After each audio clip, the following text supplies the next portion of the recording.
This is Bob. On the first week of every month, Bob likes to go to his local retail store to buy dog food for his dog, Spot. Spot is a very hyper dog, also very small. However, Bob feels that he needs to get the 60-pound bag of Old Roy dog food.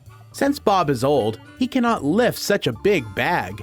Instead of asking an employee very nicely to help, Bob grumbles and growls because there is no employee around him to help. So making a scene, Bob barely lifts the bag into his cart.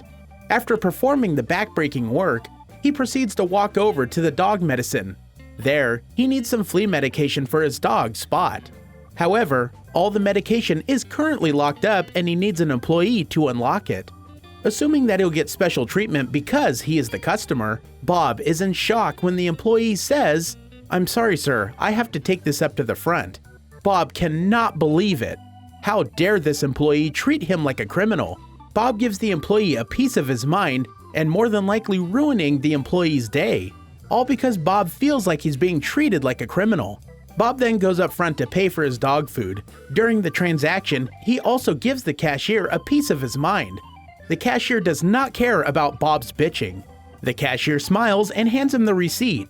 For some reason, Bob will just never be happy. As he's leaving the building, an asset protection employee asks for Bob's receipt.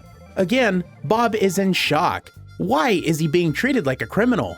"I will not stand for this anymore. This is outrageous," Bob says as he storms out the door. What Bob doesn't realize is that in the state of California, Bob is not required to show his receipt. However, it takes 2 seconds to scan the fucking receipt. Bob tells the asset protection employee that he will never be back and that he is calling corporate as soon as he gets home. As Bob leaves, the asset protection employee just rolls his eyes and continues on with his day.